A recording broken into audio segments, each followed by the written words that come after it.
When I first came into the industry several decades ago, one of the things I found really intimidating going for events was the fact that everyone seemed to know themselves. I mean, people were literally on first name basis. They had their nice, obviously very familiar circles that they all gravitated towards. And I didn't seem to know anyone. I can tell you that many times it was hard not to simply walk out of the room. Fast forward several years and I found out that the energy sector, especially in Nigeria, is very relationship driven. And relationships are key to your career advancement and they open many doors for your business. So today I want to talk to you about how to build vital relationships within the energy sector. These are relationships not just with your peers, but with your seniors and of course those who are yet coming behind you. So the first thing I want to advise is this: join professional bodies and industry associations. And our energy industry is replete in Nigeria with many of these, and I'm sure it's the same across the globe. So in Nigeria, you can join the Nigerian Gas Association, you can join Women in Oil and Gas, you can join Women in Energy Network, you can join the Society of Petroleum Engineers, you can join the National Association of Petroleum Explorationists. I mean, there's so many of them. Women in LPG, the Nigeria LPG Association. But here's the thing, don't just join them for joining's sake. You literally want to join them, get involved in some of their committees, some of their study groups, make yourself visible and valuable. From my personal experience, I can tell you, for instance, that I joined the Nigerian Gas Association in 2002, and the first thing I did was to get into the programs committee. And that began a journey that has taken me to where ultimately, as many of you do know, I became the president of the association from 2018 into 2020. And I was the first female ever to occupy that position. Now, beyond the fact that I became the president of the Nigerian Gas Association, is the fact that on this journey and of stepping out of my comfort zone and getting involved, I have built some really formidable relationships across the sector. I sit in rooms with some CEOs that previously, if I hadn't made the move, I probably wouldn't have gotten past their secretaries. So please join these associations, make yourself active in them and visible, show the value that you carry. And I promise you, you will ultimately find yourself with really valuable relationships all across the energy sector. The second thing I want to advise you to do is this: make sure that you're attending conferences, seminars, and workshops that are being held by these various groups and sometimes by individual companies within the energy sector.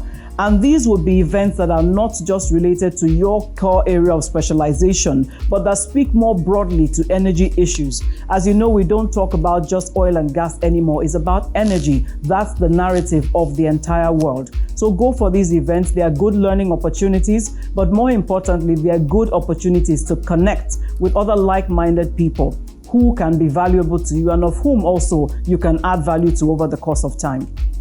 The third thing I want to advise you is this: take time to start, now being a good one, to build your personal brand online.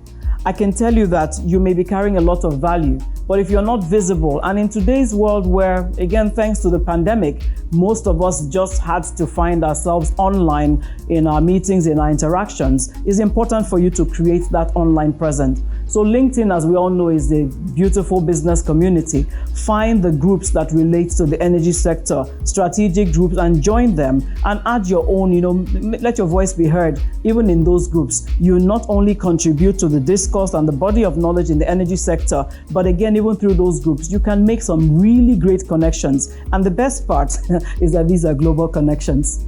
The fourth point I want to share with you is this: you really need to invest in learning how to have great conversations, how to start conversations, and how to sustain them.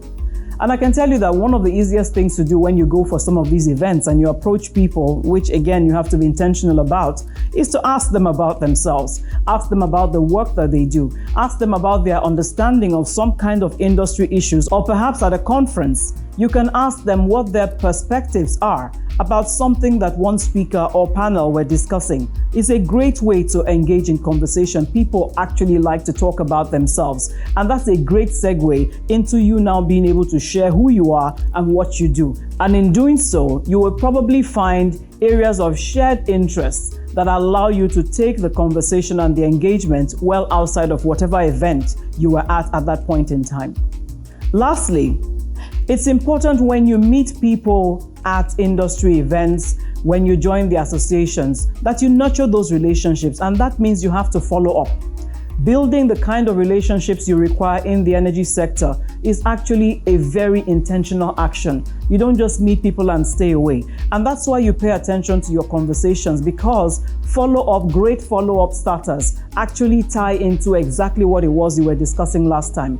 So I can give you an example that recently someone approached me, a young lady, and she reminded me exactly what it was we had discussed the last time we met.